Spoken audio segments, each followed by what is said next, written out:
Yes, yeah. Yeah.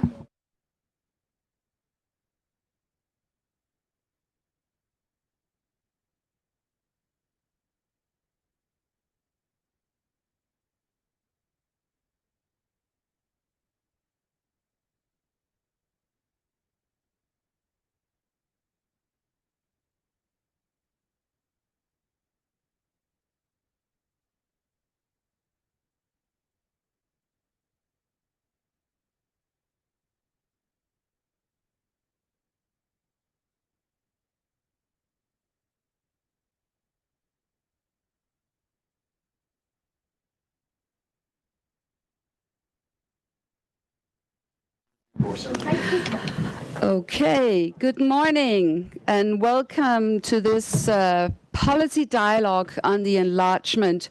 We have a great panel up here. Welcome to all of you in the room and also welcome to all our followers online. My name is Iben Schacke and I'm from think tank EUROPA. It's a think tank based in Copenhagen and we are co-organizing this event with the European Policy Center as part of a series of events taking place during the Danish Council presidency. So enlargement is a priority and as we also heard last week, a geopolitical investment for this commission, but also for the Danish EU presidency. And together with our panelists here today, we'll explore how this enlargement process is going. We will look into what still needs to be done, both in the candidates countries, but also in the EU itself, to make the next enlargement happen. So I'll begin by presenting our panelists. To my right, furthest down the table, we have MEP Sandro Gozi, and you have also written the Parliament report on the institutional consequences of the EU enlargement negotiation. Thank you very much for being here today. I would also like to welcome the head of the cabinet for Commissioner Kos. Here to my right is Marko Makovec. Thank you for joining us. Then I would like to present William Bo, who is today a representative for the Danish EU presidency. You're currently chairing the Working Party and the enlargement in the Council. And then we have, next to William, we have Corina Stratulat, who's the Associate Director here at the EPC and Head of the European Politics and Institutions Program. Thank you also for being here. And last but not least, we have a new addition to the program, First Secretary to Moldova's mission to the EU, Mr. Dorin Frăsîneanu. Sorry, yeah, you were added to the program 20 minutes ago, so sorry for mispronouncing your name. A very warm welcome to you as well. I would like to start with you, Mr. Gozi, and your reports on EU internal reforms.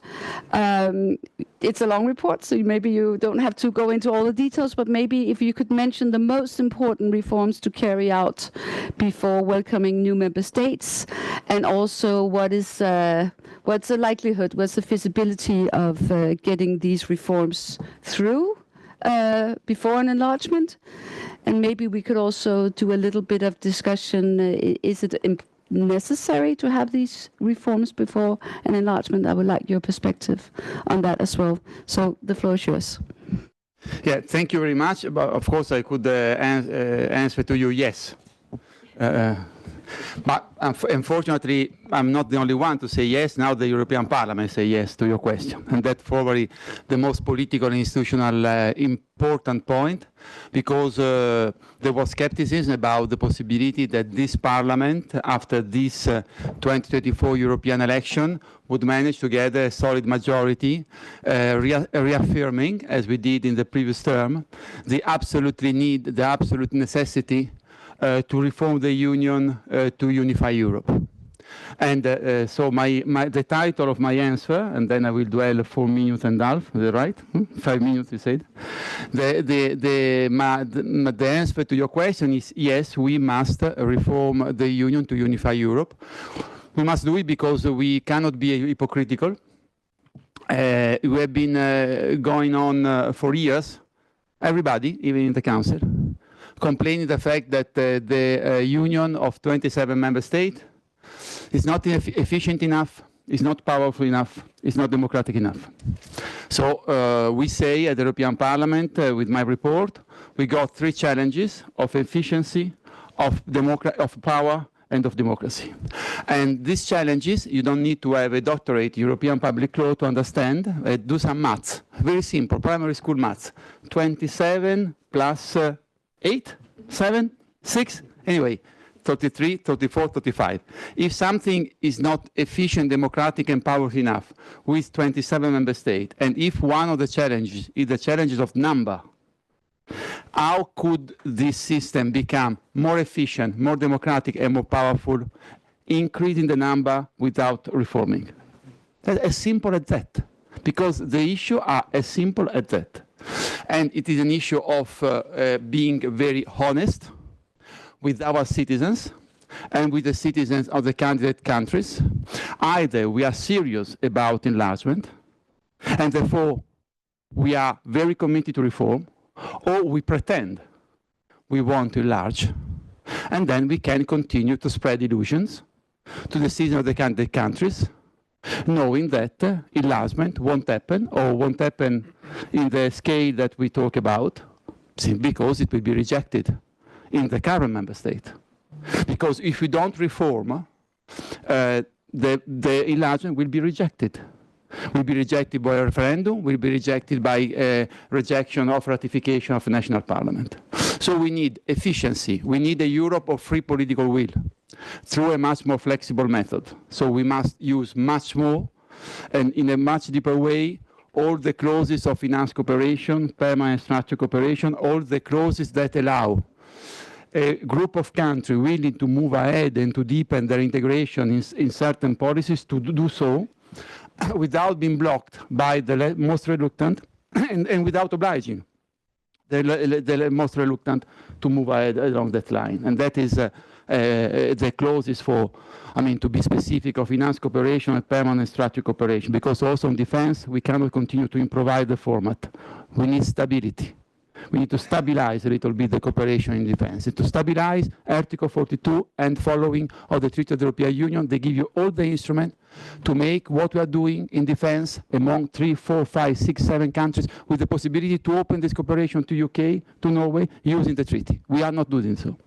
Then, of course, the pastoral clause. Every time that we talk about reforming the council answer, we got the pastoral clause. Bingo, activate them. And then the issue of power. The issue of power is, to accelerate the integration in defense, but also, and it is linked also to current debate on the multi-annual budget, but it is linked to the fact that this budget is not enough to welcome the new member states. So putting the issue of, increasing the budget, increasing our capacity of investment, so the issue of own resources, each is part of the answer for the challenge of power. And then the challenge of democracy, because I think that we need to strengthen the role of the European Parliament, and also finally to have an electoral law which is truly European. Where are the treaty change? There are treaty change. We call for targeted treaty changes. For example, it is really, would be a major mistake after the lesson that we are learning about our inefficiency in preventing and sanctioning rule of law violations to enlarge without modifying Article 7. Once is human, twice is the devil, as we say. Errare humano est, perseverare diabolicum, they say in Latin. So we have got already wrong once, because on rule of law we lack of effective tools to prevent and sanction because of unanimity. At least Article 7 must be modified if we decide to enlarge, and if we want to avoid in future situations like the situation that we had with Poland or with Hungary. So you asked me to be short. In a nutshell, this is our proposal, this is what we stand for. Thank you. Thank you so much. And can I just ask a follow-up question? Because I understand that there's lots of things institutionally that are not working and would be even more difficult if you have more members. But is there also a danger of having this demand for reform where you end up in a situation where the best is the enemy of the good, so to speak, if you have all of these reforms to be carried out before you let in the first new member states? Can that not end up risking being a blockage for enlargement? Can we end up in a situation where you have maybe 2 or 3 countries that are ready for enlargement, but then the EU is not ready because there is such a long list of reforms? The list is very short, because what I told you about all the things that I told you, only one require treaty change is switching from unanimity to super qualified majority voting on prevention and sanction of rule of law. All the other can be done with the current treaties, but we have to use them in a much more flexible way. And then it is a question of seriousness. Without reform, the enlargement will be blocked. So to say that we should avoid reform because it would delay the enlargement, it's exactly the opposite. What would happen? We need to reform, and the reform and enlargement must go hand in hand. Then let me add also one point, because every time that and I'm very happy that I can talk on behalf of the European Parliament this time, every time that the European Parliament talks about reform, there is always a genius in the council say, oh, unanimity. Read the treaty. Read the treaty. To launch a reform treaty process, you need a simple majority. It is enough that 14 leaders out of 27 agrees to launch the process, and the process is launched. Then, to agree, you need unanimity. But honestly, if we never start to discuss, how can we agree? Just a last follow-up question. It has been on the agenda that the EU should start discussing this for a long time, but we have seen the Commission not putting forward the policy reviews. I know they're right around the corner, and I'll let you elaborate on that maybe a little later. But why do you think that we have this discussion about now we need to talk about reforms, but we don't really get into that discussion? You got a council representative, you should ask the council representative. I tell you why the reform are needed, and I tell you what I managed to have in my institution. I managed to get a solid majority around my report. So, now I hope that the Commission has taken the time, has delayed the report, because they want to fully integrate the request of the European Parliament. And if there is a delay, I would strongly support the delay of the European Commission. But you got a Commission representative, you ask him. For us, it is clear that when we elected Ursula von der Leyen, there was a clear commitment for us that she had to stick is that we need to reform the Union to unify Europe, and that was clearly one of the commitments before we elected President von der Leyen, and what is exactly what we told her during the State of the Union debate. So not only from the institutional point of view, but from the political point of view, our position is very clear. Okay, and then now we'll go to we'll turn to the Danish Presidency and the Council for a second and talk about the Danish Presidency has had as one of its key ambition also to make sure that the process of the enlargement is moving forward. So what would you point to? What have you done the last couple of months? Where are we? What's the status of the process? Because there have been some bumps along the way. Yes, lots of bumps, but what we have done the last 4 months is basically, as we can all read in the Commission report, I think we have 4 front runners now. We have Montenegro, Albania, we have Moldova and Ukraine, and we've basically been busy with those. More busy with Montenegro and Albania because they follow the normal path. There's an established procedure, so when Montenegro or Albania has done what they're supposed to do to make the Commission happy, then the question is the Council happy? And mostly we have been, because when we get it from the Commission, it's thorough, and normally member states agree to that, maybe with tweaks here and there. So that's the short version of that. On Montenegro, we will have an IGC in December, hopefully with 5 chapters being closed, and then the issue arises. We will then have 12 of the 33 chapters closed, and that's more or less where you would start to have discussions on an ad hoc working party on drafting the accession treaty. So this is the first one, and the second one, well, Albania, next Monday will open Cluster 6, so we'll have everything opened. So that's two big milestones. On Ukraine, on Moldova, it's a little more complicated because, you know, the whole process, as we hear, also, you know, the basis for the institutional, or the reason for the institutional reforms is maybe it doesn't work as it should or as we wish now, because, you know, it's good to have unanimity, but what happens if you don't have unanimity? So the whole process, given that it's such a close cooperation, is based on unanimity, but we don't have unanimity. We have 26 out of 27. Then how do you do it? You can do something legally in the technical process, the front loading we're now doing, but are member states comfortable with that? And I think the answer is no. You could go legally further than member states are comfortable with.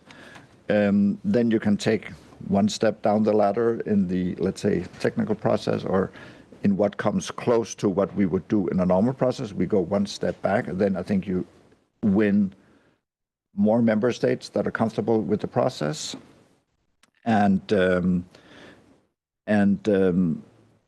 then we can easier get the written input to the documents we get from the Commission, the proposals for what the member states should do to live up to the requirements, the closing benchmarks, as we call them, in the different clusters.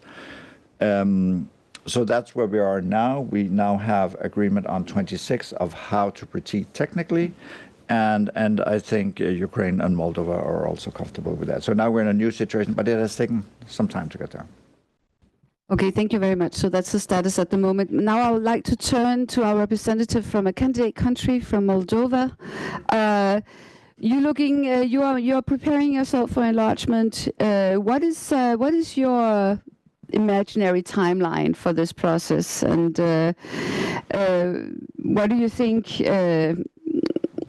Do you think you will be able to start sort of real negotiations? How does this look from the perspective of a candidate country? Good morning, everyone. Thank you. Well, yes, we do. We are ready.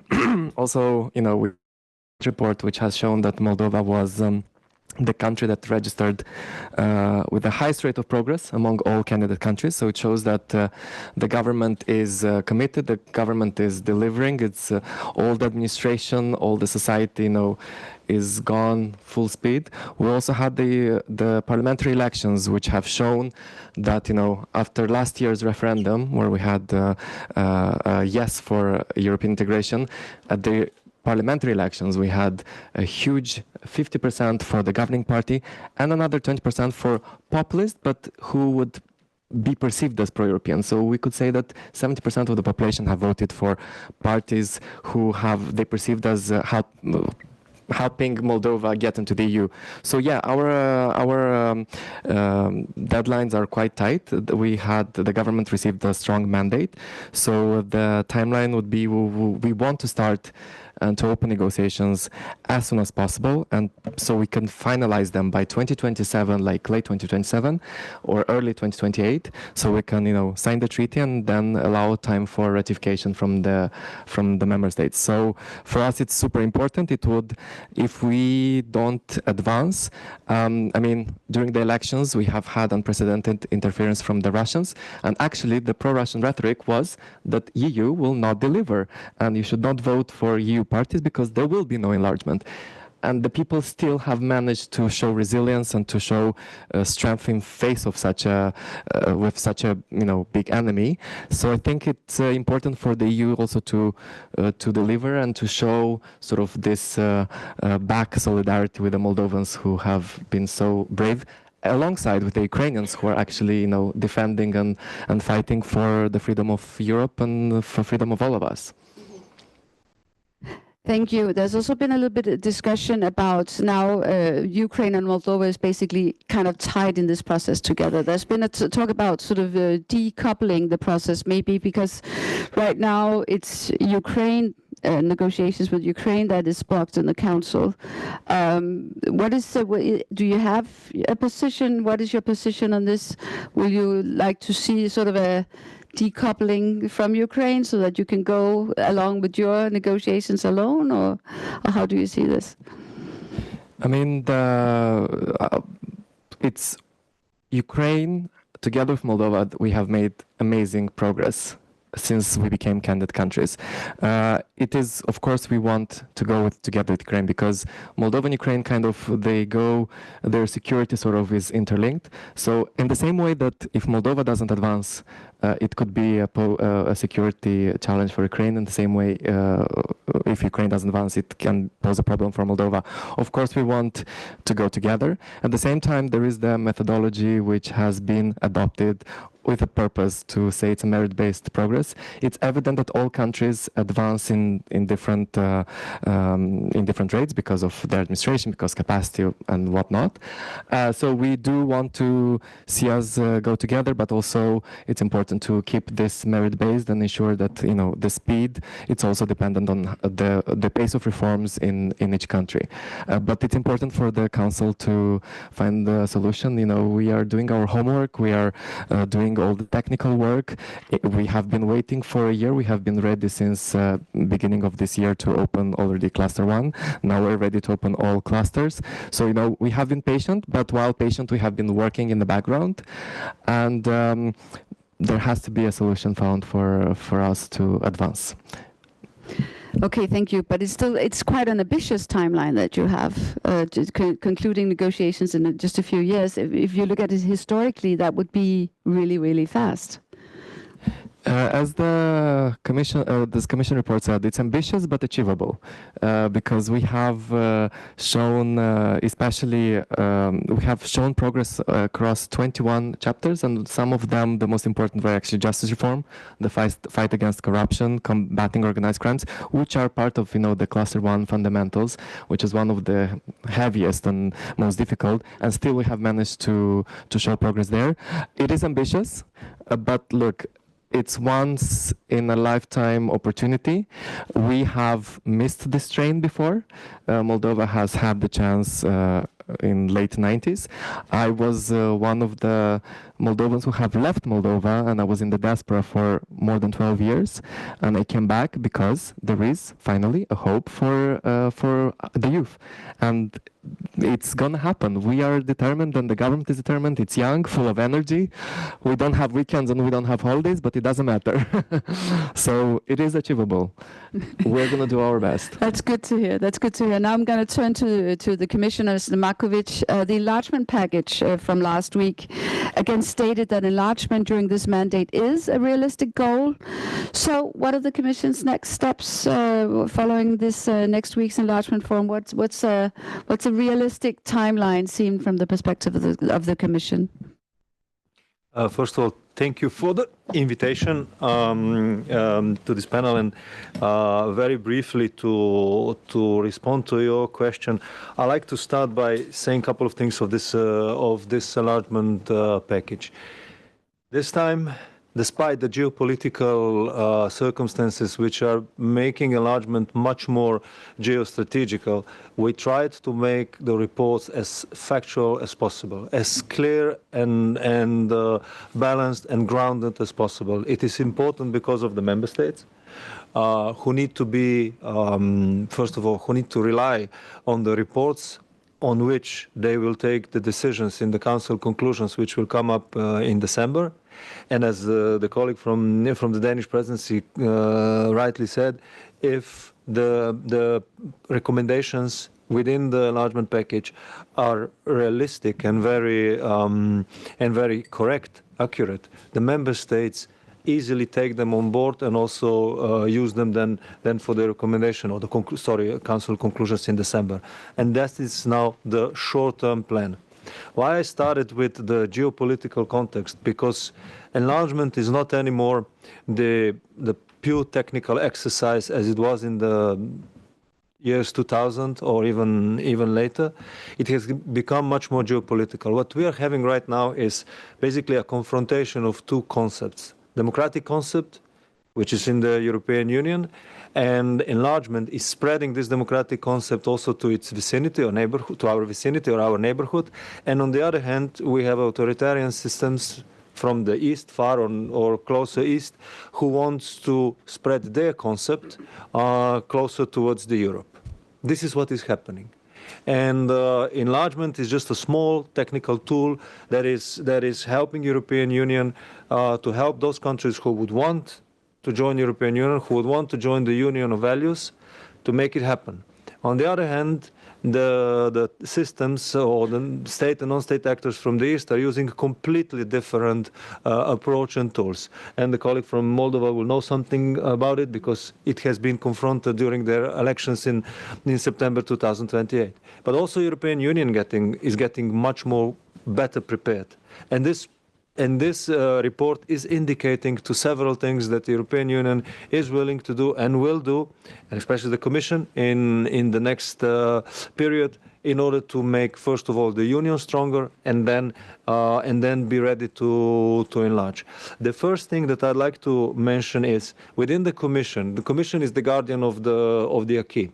So within the Commission, we are operating within the framework.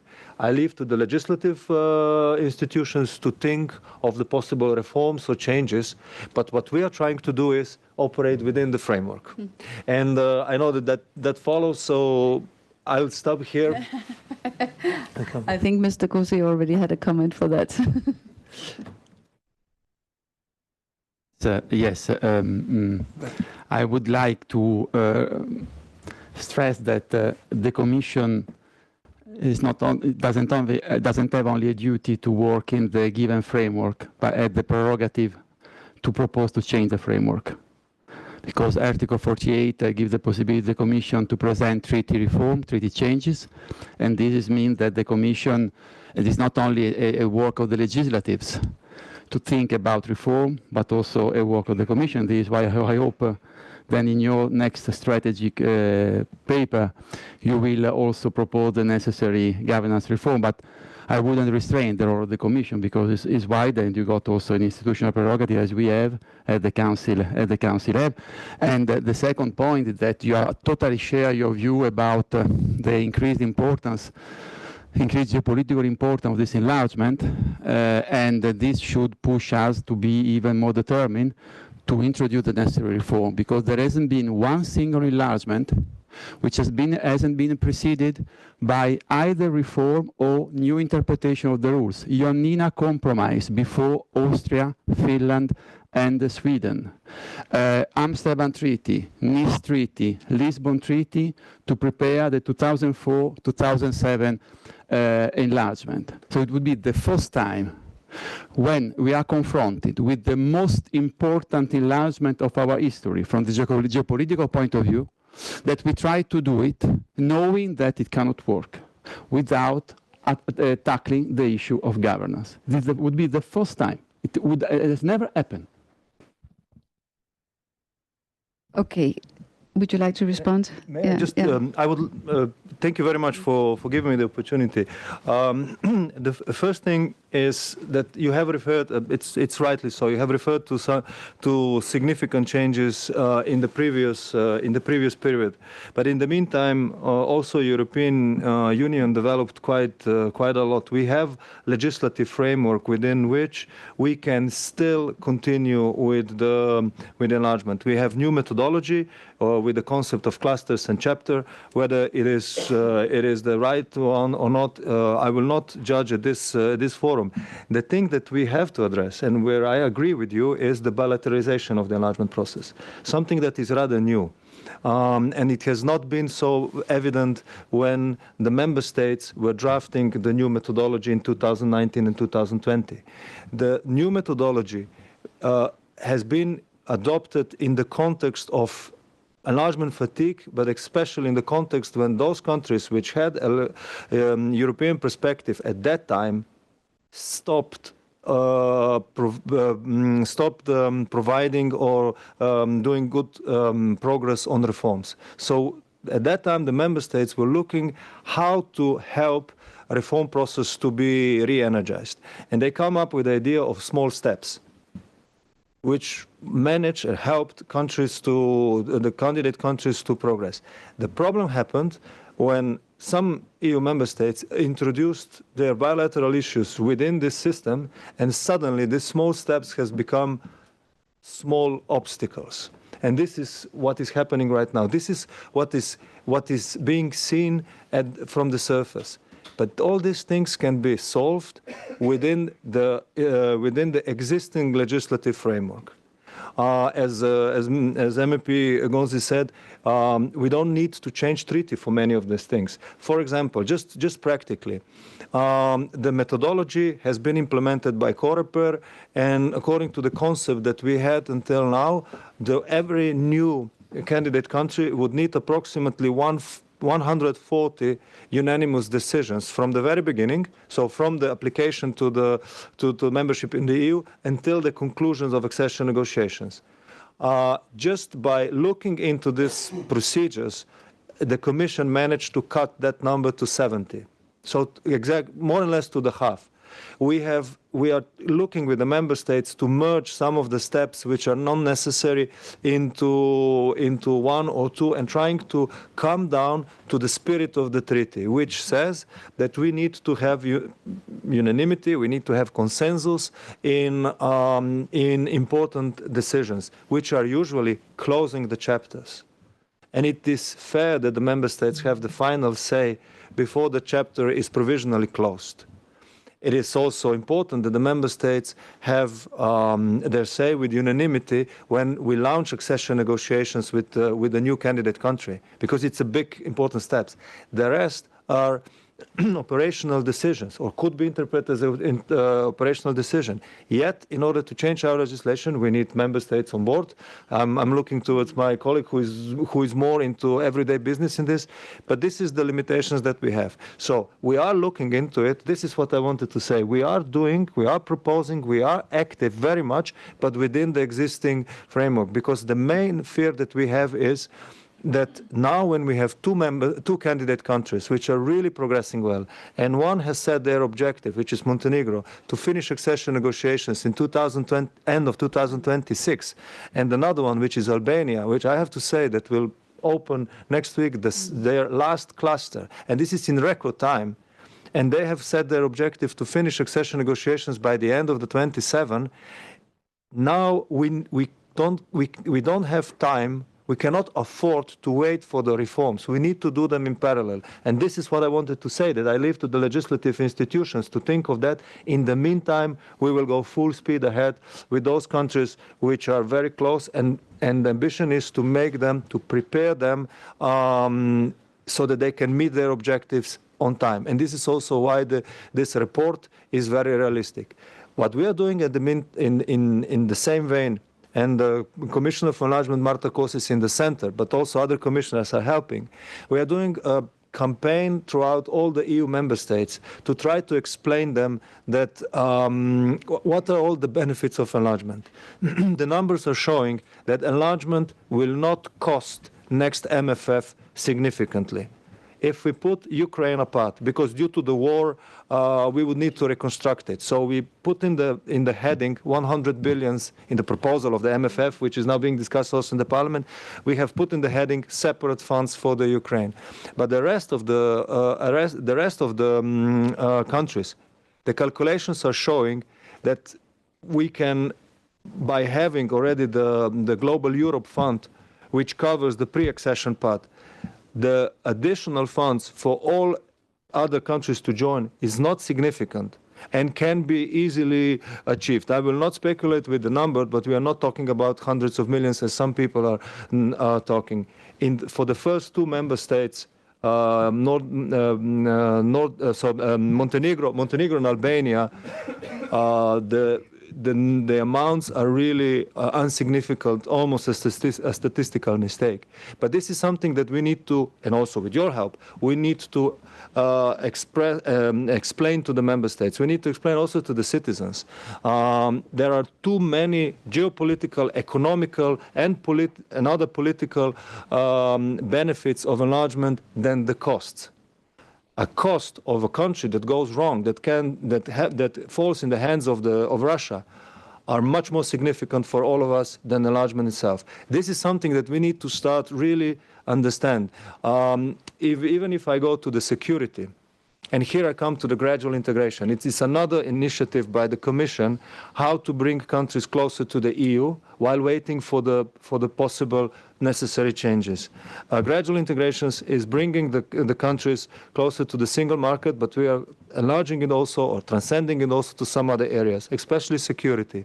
But because we have understood that we cannot provide security for all 450 million citizens of the European Union without having close cooperation with our vicinity, especially the candidate countries.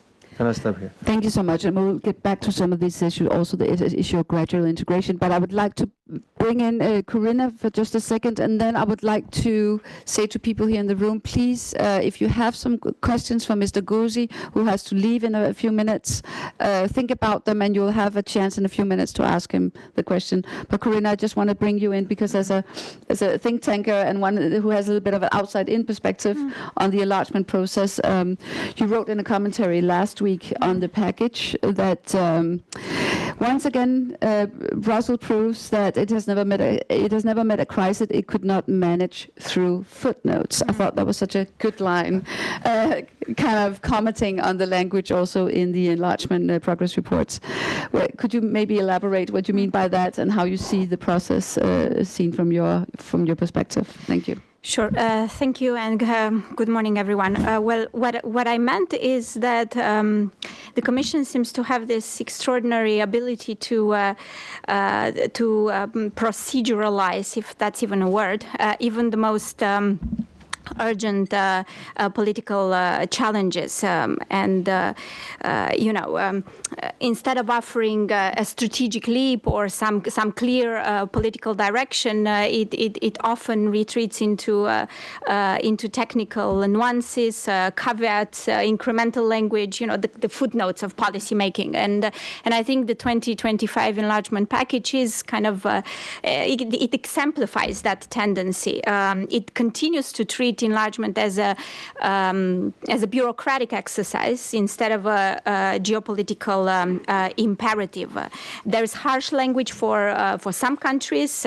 There's encouragement for others, but overall, personally, I missed a sense of urgency or the recognition that EU's credibility is now at stake, and I think that. In the end, this is what we've seen in other crises as well, that Brussels kind of goes towards, how do you call it, calibration, right? Managing rather than leading on things. And perhaps the Commission will disagree, but then just now we heard that the enlargement is a small technical tool. That's how it was described. And in the past. Okay, it's neither small. It used to be. It used to be called EU's most important foreign policy tool, and it's not technical. It shouldn't be technical. It has become technical indeed, but it shouldn't be. It's an intergovernmental dossier par excellence. It's highly political, and that's how it should stay. So this is why. I was taking a little bit issue with the lack of ambition that I saw in my reading of the package. Okay, does anyone here in the room have a question for Mr. Gozi? Now is the time to ask it. Yes, please raise your hand, and there's a microphone coming. If you could state your name and also where you're from, that would be appreciated.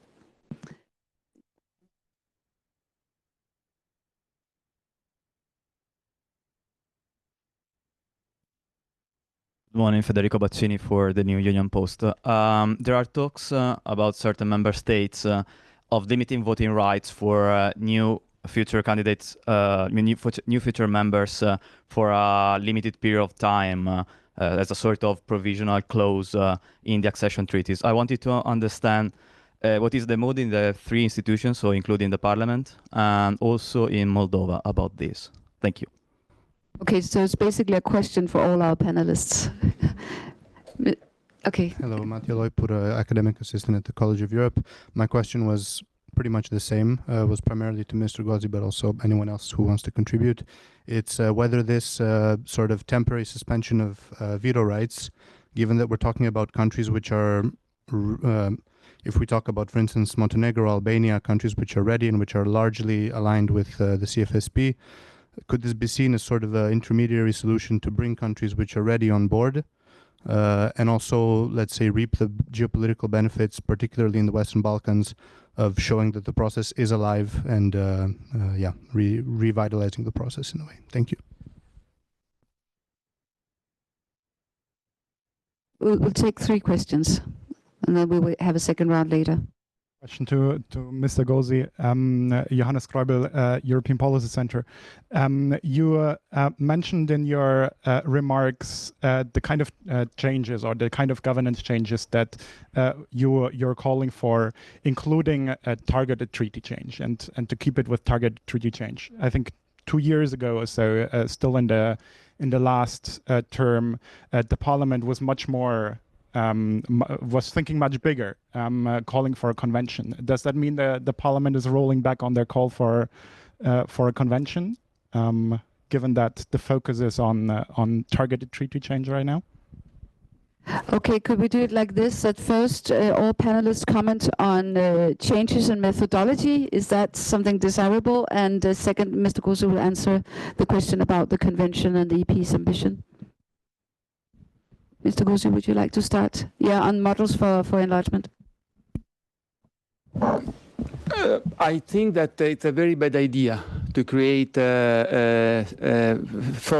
Premier League and First League and Second League of member state while freezing the voting right. I think that it is absurd the way of escaping the real issue, which is reforming the governance of the European Union. Because if you reform the governance of the European Union, you don't need to put in a waiting room a member state. I think it doesn't make sense, and I don't see why we should use our energy for such bad ideas when we have the way ahead, which is opening the debate on governance reform. And then another issue is to see how much we can use the single market to promote progressive incremental integration in some policies. That, I mean, in under another role, I was advisor to the French government when we proposed in 2020 this new methodology to enlargement, which has been recalled. It was mainly a French proposal, and that I think that there is a potential in the single market to progressively integrate in this or that policies the member state, but not on the voting rights. That the issue that we must tackle in another way, more transparent and more efficient. Mr. Frăsîneanu? Yes. So, there are several ideas on the table.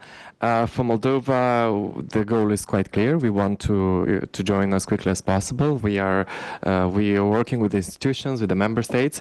We are obviously open to a legal solution that would allow a phased accession. It's interesting because the transition periods have existed for many countries in different areas. Like all Moldovans were also Romanian citizens. So we remember when we're not allowed to work in many member states because there was a transition period in different areas. Now, of course, if a phased accession where we join the EU, we gain access to the institutions, to the funds, the single market, and then in later stages we join Schengen, Euro, and so on. We are open, but of course we want full membership with full rights, and this is it's evident. But the discussions are happening, and we're sort of trying to see what can be, because for now it hasn't been anything concrete proposed, but it will come as it has come for other countries in the past. also unanimity is only 10%. So it's hopefully with the EU reform, there are going to be less and less reasons to cancel the veto right to member states. Corina, I know you've written a whole report on different models for the enlargement process, so maybe you can elaborate on that. Yeah. Well, I mean, I think the question was, if I understood correctly, more about the safeguards that that are mentioned in the package, and of course I'm very much on the same page with Mr. Gozi that I don't think membership should be diluted. Especially when it comes to issues like preventing democratic backsliding or, working against vetocracy, or whatever you want to call it. I think if that's what we're talking about when we're thinking about those safeguards, I think one question that we need to reflect upon, if these are to be embedded in the treaties, whether they need or not to be applied also to the other member states. And I think that a healthier approach is not to sort of single out the newcomers, but rather to think of how we strengthen the EU and post-accession instruments for everyone in order to make the Union effective and functioning. So I would shift attention away from just the new countries to talking about the rules of the club, which then brings us closer to the position of Mr. Gozi that we need to seriously look into reforms. And this goes a little bit because a lot of the focus of what we heard from the Commission was on the process again, and the process. I mean, yes, I think the Commission has brilliant people who can always come up with more and more ingenious, creative ways of, taking shortcuts and not taking shortcuts in the sense of undermining the merit-based approach, but in the sense of allowing the process to go on. And of course that assumes also that the candidates want to play the game, because no matter what the Commission does, still the countries have to feel that they have enough incentives to make progress and reforms. And when there isn't a political clear reward given, but rather all this, behind closed door pat on the shoulder that you close another chapter unofficially. I'm not sure how that is going to work, but okay, the Commission can come up with all these creative, ingenious things, and I think that has done it many times also in the past. But ultimately, it still boils down to the willingness of the member states to make this happen. I mean, the Commission was saying that, we managed to get the decisions down from 140 to 70. Well, that's great, but you only need one decision not to go ahead, and the process can be blocked. Look what's been happening with Montenegro. We had more than a decade, in North Macedonia, more than a decade being stuck because of first one country, now another country, holding things back. So I think that's all great, and I mean one can understand and appreciate the good intentions behind the Commission's, ingenuity. But at the end of the day, we really need for the member states to put their mouth where the money where the mouth is. And what is the sentiment then in the Council? Are there any appetite for I'll tell you that reforms? in 10 seconds. No, but I think we're basically talking about two different types of reforms here. Yes. I mean, how can we get an easier process so we can continue with the enlargement process? And then what do we do post-enlargement? And what we deal with in our group is getting our candidate countries fit, and then the other discussion is how do we get fit ourselves for enlargement. But on the external part, I mean, one thing that has not been mentioned now is merit. It's a merit-based approach. And the main reasons why countries are blocked is that they don't deliver the reforms. That's the main reason. When we have this IGC with Albania that we have all the time now, the last one on Monday, he usually says, we're getting married. It's very close cooperation, and we cannot let countries in a very, let's say, committed and deep integrated Europe that are not ready for it. It's not good for them, it's not good for us. And yes, we need to convince populations about the benefits, but what are the benefits if you bring countries in that are not ready? Is this what we want? So we've spent a lot of time in the group because we don't have unanimity for for getting Ukraine and Moldova into the EU because of one vote, one time, which is deeply frustrating, and that is unfair and all kinds of things. But this is one kind of debate. But, you know, merit is part of it. The other issue is how do we, and that's not something that we deal with the group, that's more my personal thoughts. Maybe the union is not working as we would like to today because of unanimity. Does it help our own, let's say, halfway dysfunction that we add more countries with visa right? Well, probably not. Then what do we do about that? Well, that's a good question. I'll leave that to others. We focus in the group on the external part. But merit is part of it. So merit is part of it. Would you like to comment on reforms? Yes, please. If I may, just to reply to the question. First of all, we will not propose anything that would create first or second grade citizens, because it's against the core principle of European Union, which is equality. So that's the starting point. The second thing that I really want to say is, and then Corina mentioned it, that's extremely important. All accession treaties are part of primary law.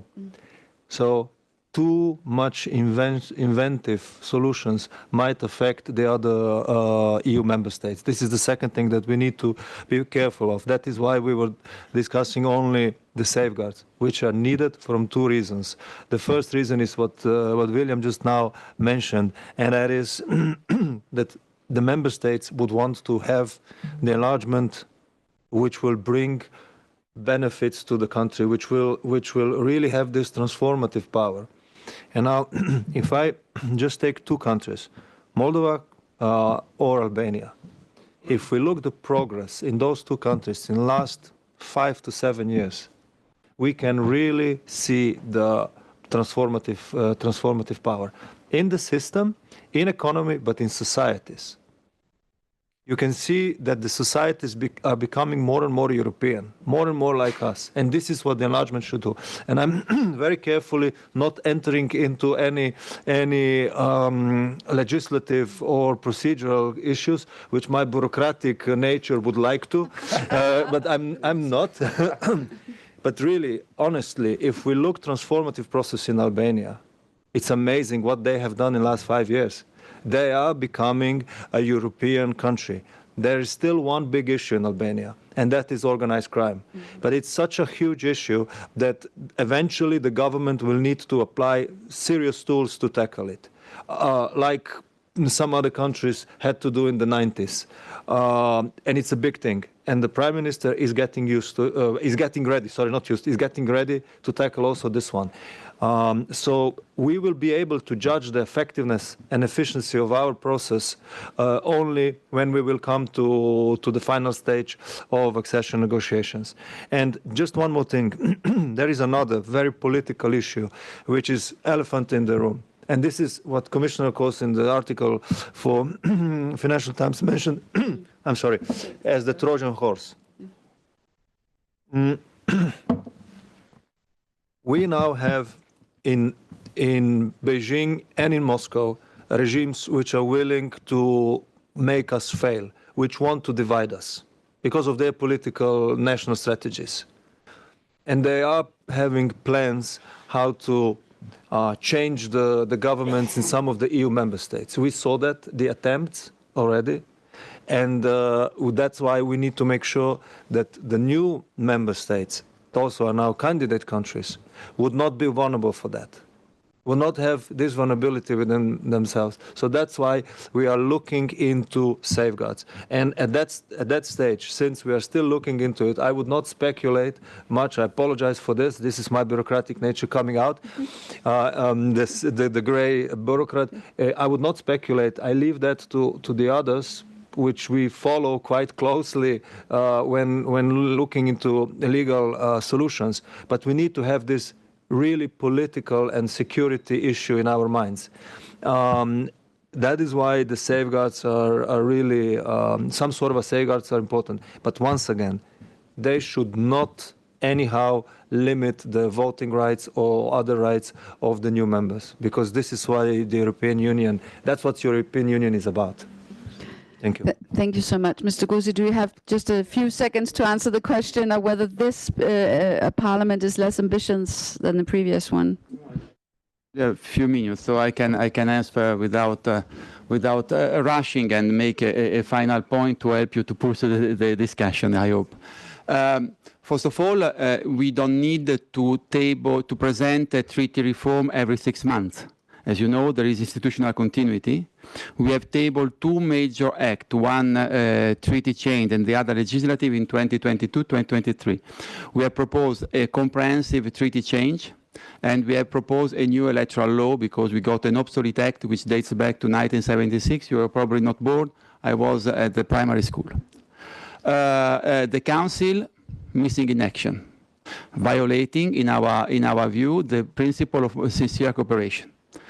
And in our report, to recall, 1, that we have tabled the treaty change proposal. So we recall it in our resolution. 2, that we have tabled the electoral law changes. And 3rd, that we recall the duty of the Council under the principle of sincere mutual cooperation. Then why we have been, so targeted? Because first of all, we recall the context, and second, because we wanted to stress what, at minimum, from our perspective, must be tackled to make enlargement a continental unification, I call it, more than enlargement, continental unification a success. And as a minimum, we have to address these challenges of efficiency, power, and democracy, which I have recalled.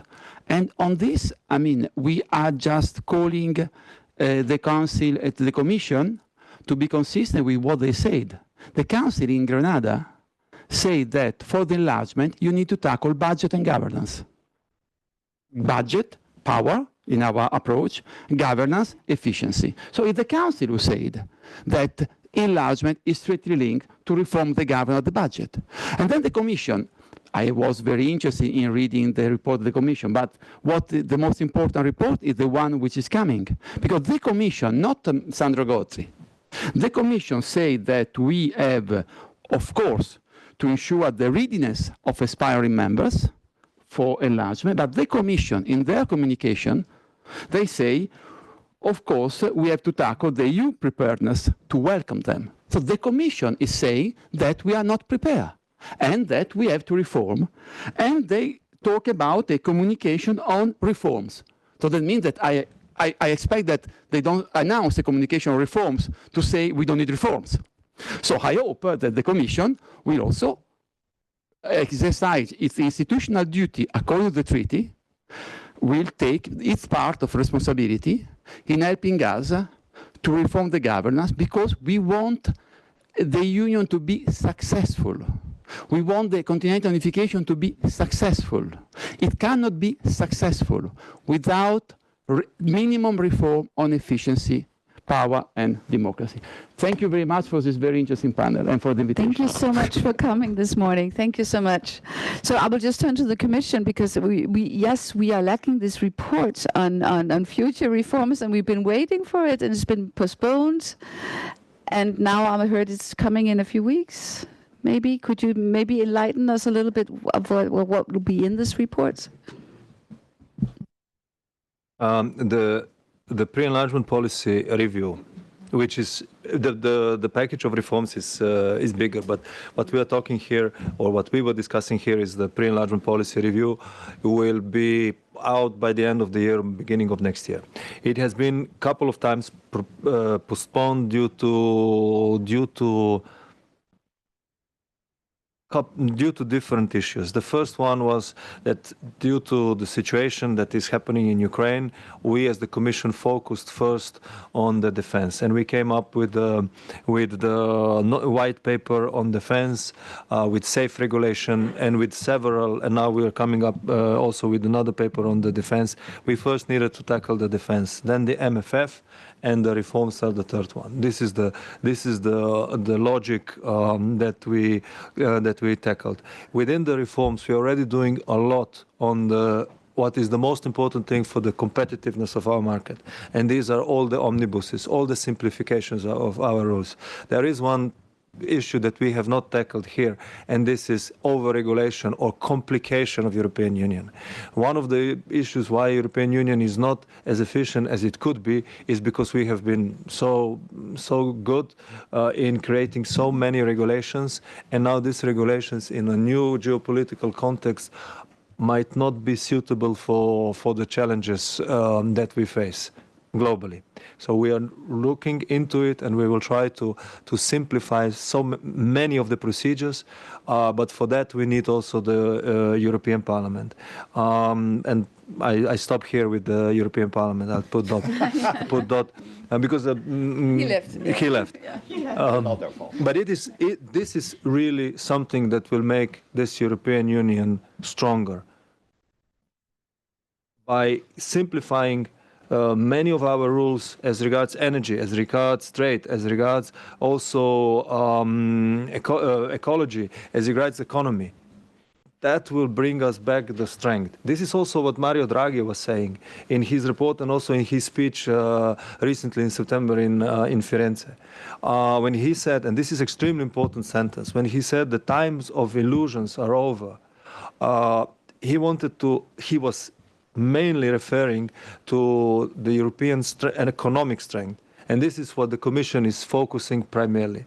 The second thing is we want to do the enlargement properly, strategically. And here, I apologize if I was not clear enough. In the past, it was the purely technical exercise. It cannot be, and it must not be anymore, because the game is too big right now. And the Commissioner for Enlargement is very well aware of that. The President of the Commission is very well of that. But we need to have all the member states who would play the ball. And what we have in the moment, I apologize, who will play with us or who will have the same line.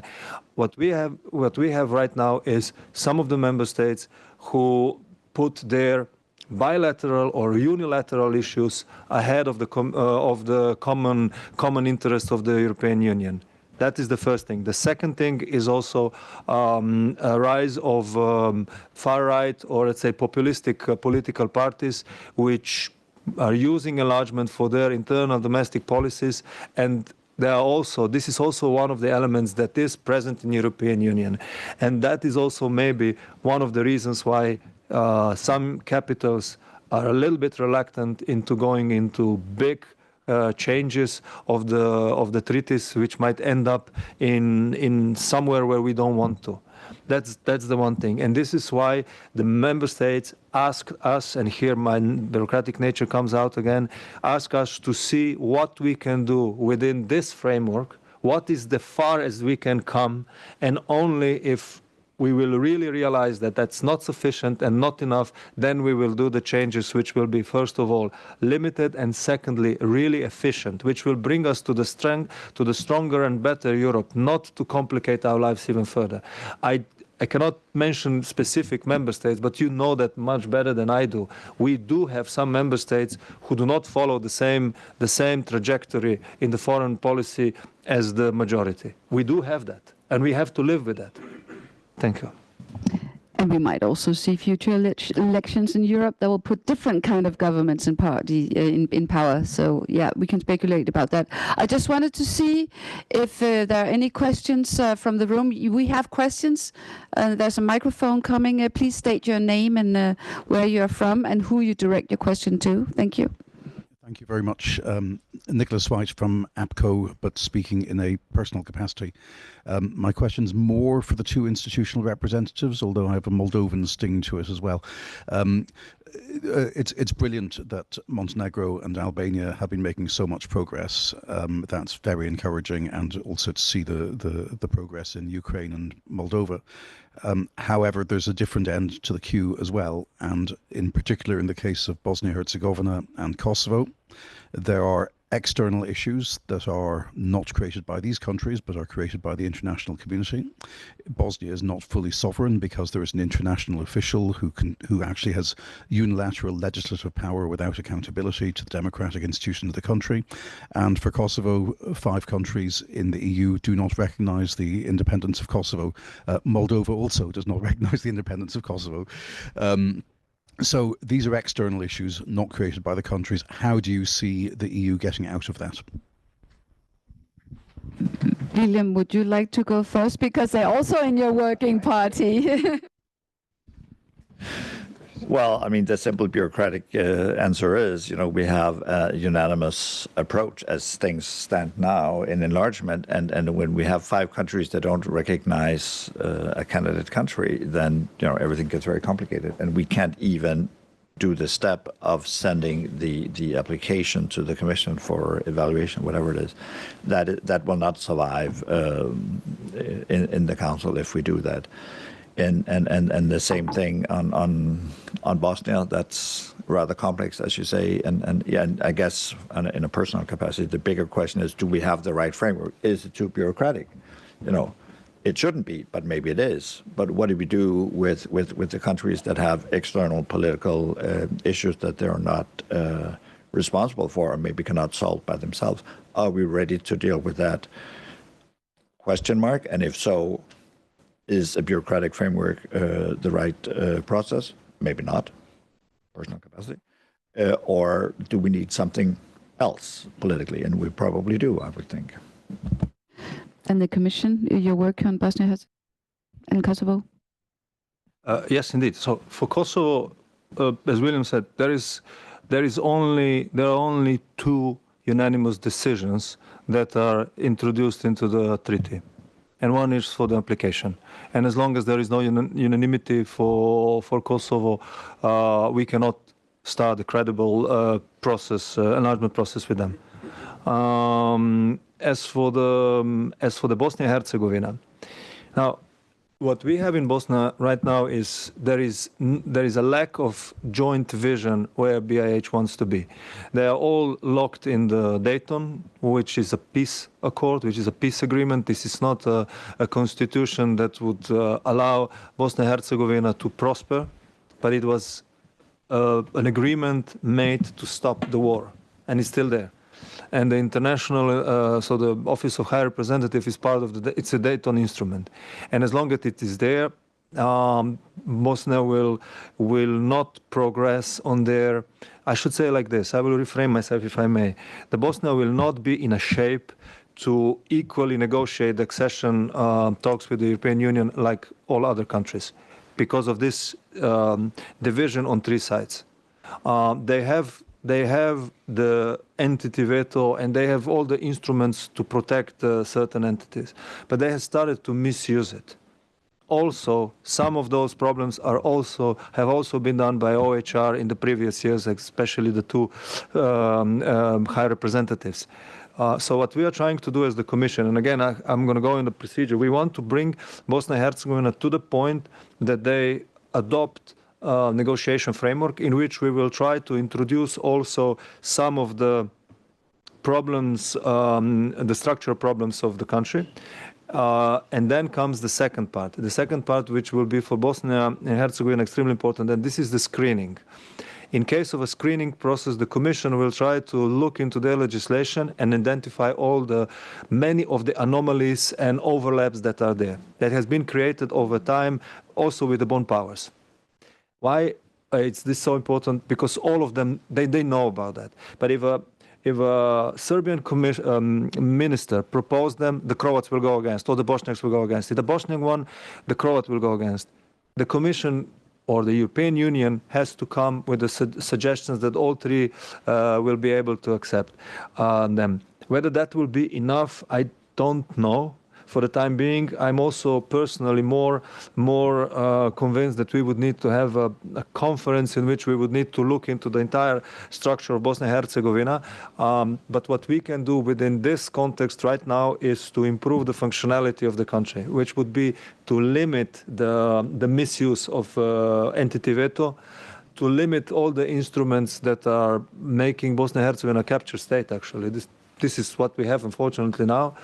But would strengthen and instruments that would strengthen the state level, which will enable this country to function better, faster, and which would bring also the meritocracy in their administration, and which will also clarify a couple of important security questions as regards security forces, so defense forces and police.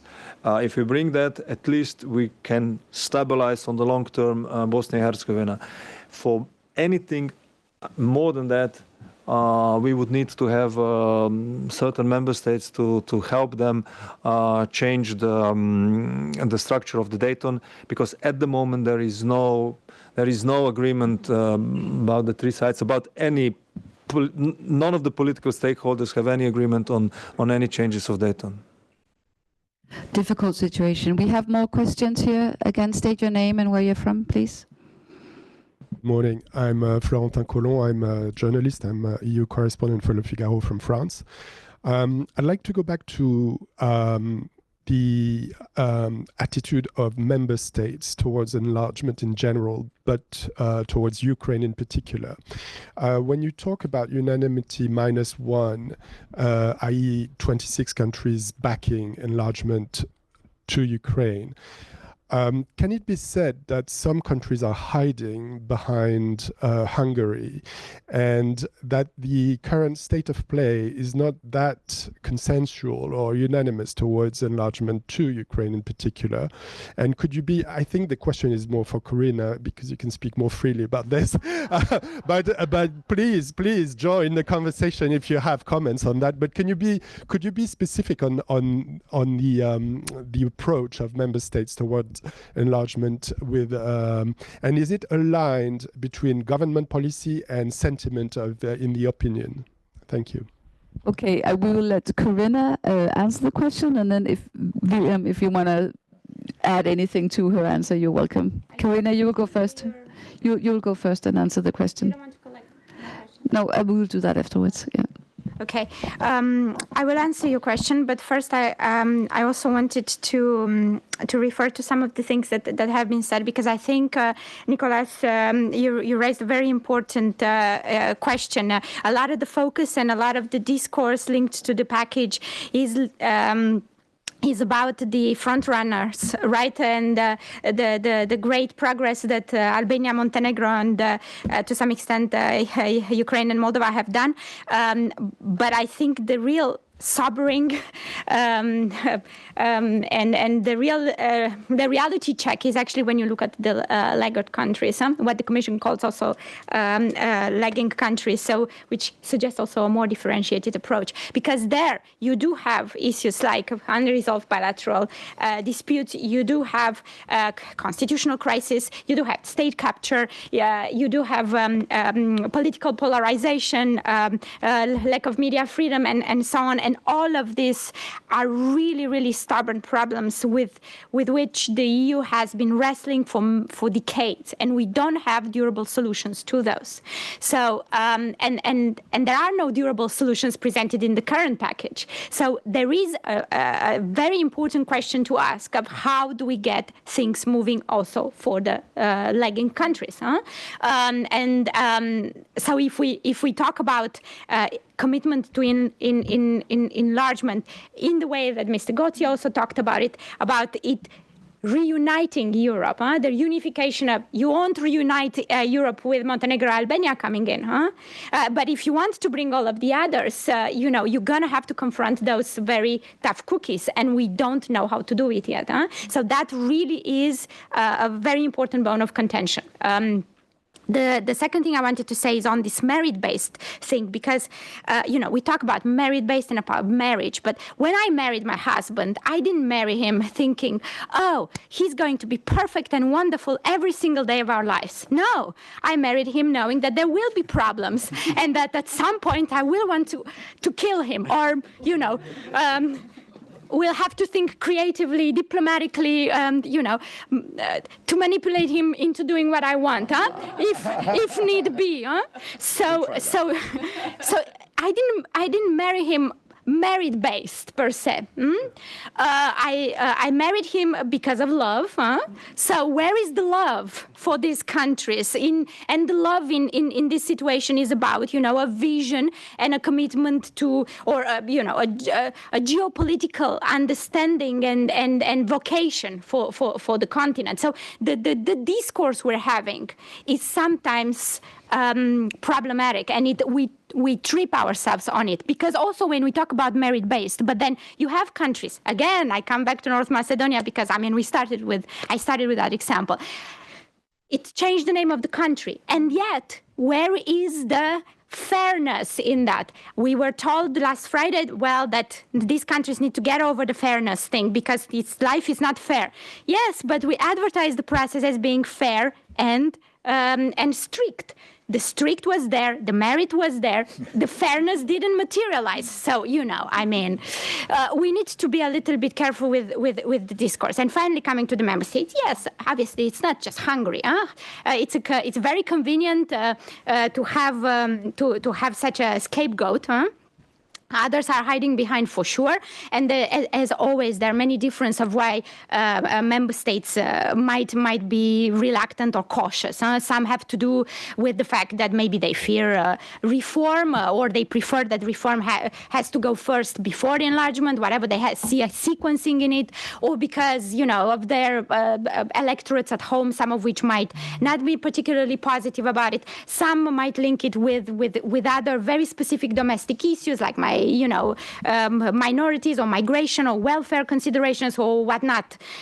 So there's a plethora of concerns that normally member states bring to bear. And I would have to say that there's also member states who are more supportive of the Balkans as opposed to the Eastern Trio, and the other way around, because of geography, because of history, because of all sorts of issues.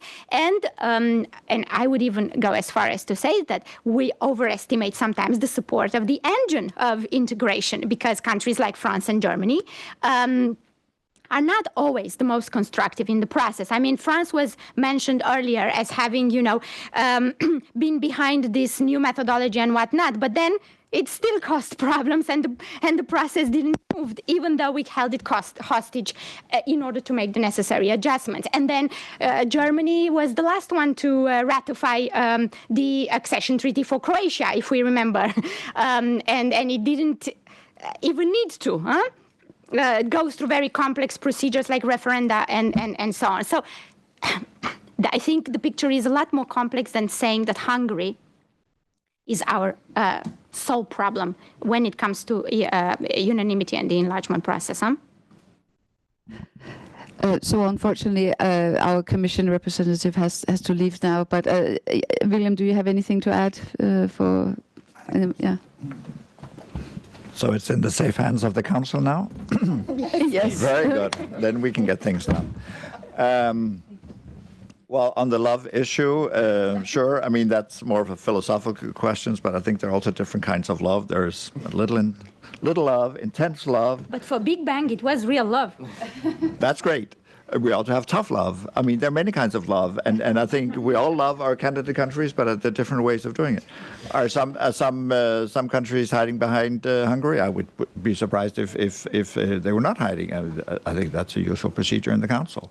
We have a whole range of issues. It's not black or white. It's shades of gray as usual, and it all gets mixed up in domestic debates on this and that, and it gets mixed up in migration, which is now toxic in many countries. So I think that's usual standard procedure. What should we do with all these kinds of love we have? That's more a philosophical, academic question. Right now, we have the rules we have. We don't have unanimity. We try to proceed in terms of let's say, technical progress. We do that with now 26 on board at the technical work. We will have to redo everything in the formal track later. And how will that go? I don't know. We'll have to say. But at this point, we have to front load the technical work, show Ukraine and Moldova that we want them in the Union. That's what we try to do within the framework we have. And then we're looking forward to other reforms and ideas how to adjust the process going forward. So I'm looking at our representative from Moldova, and now membership of the EU is tough love. I think there are many There are many kinds of love. We are getting towards the end of our event today, but if there are a few extra questions for our panel, please. Yes, the microphone is coming. State your name. Hello, Dusan Gajic, Serbian journalist. It's pity that Mr. Makovec cannot address my question, but still, two questions. One more general. I was going to ask what, in your view, so whoever feels that it can tackle this question, what explains the success of two front-running countries at the moment, Albania and Montenegro? What is the difference between them and the others? What are they doing better?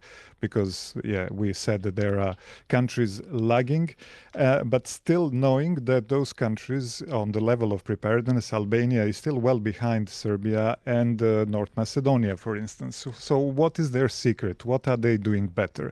Secondly, more specifically on Serbia, I wanted to ask for a clarification, but Mr. Makovec cannot answer. Is Commission recommending Serbia to make a next step, that is to open Cluster 3?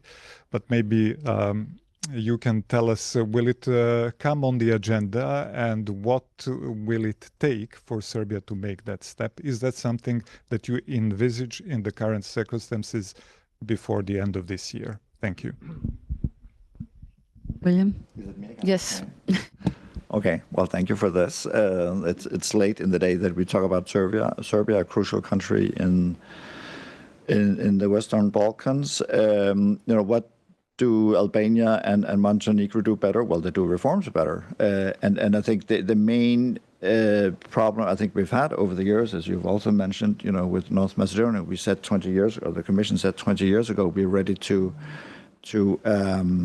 move with North Macedonia, and we didn't deliver. So I think in the Council or the EU as such, we probably had a credibility crisis in the Western Balkans. And that's what some of the opinion polls tell us. They don't believe when we say we want them. So I think our challenge has been, how do we convince these countries that we actually do want them? It's uphill because we said that before, and it didn't happen.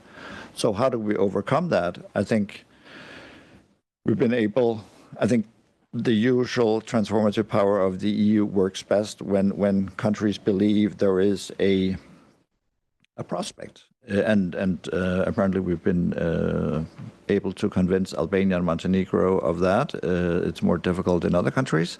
But this has been, I think, you get into this positive spiral. We want you to this, reform to tuk, and then you have this usual process.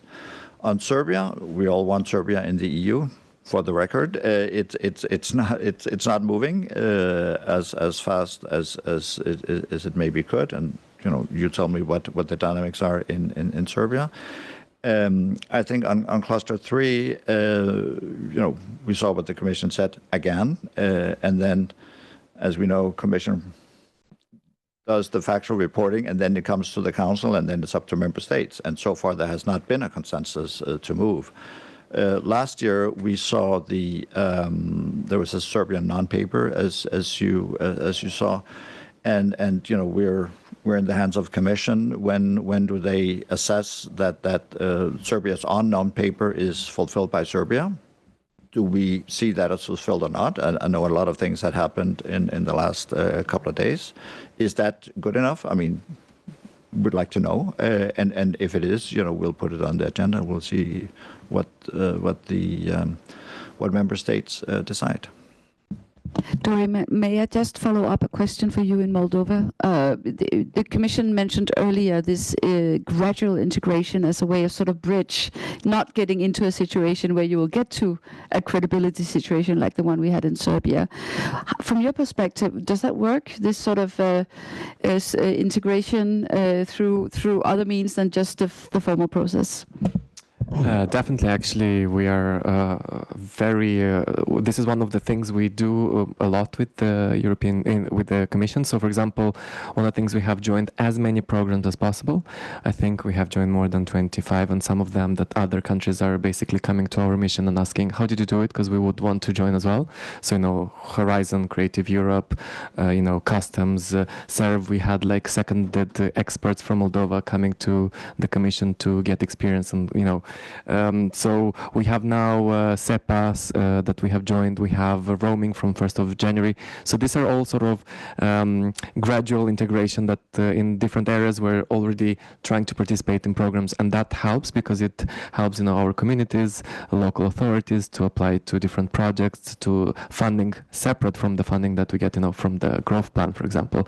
And the growth plan itself is another instrument to help us with sort of gradual integration, which is underpinned by a reform agenda in different areas, including social. So, of course, this is what we always, have been promoting and what we have been demanding, and that's what we have also receiving, and we're very grateful. So, of course, it's one of the best tools and instruments to actually have tangible results for the citizens. So that's why also people do trust the process, and that's why in the elections we have good results, because the people have feel the benefits of the process.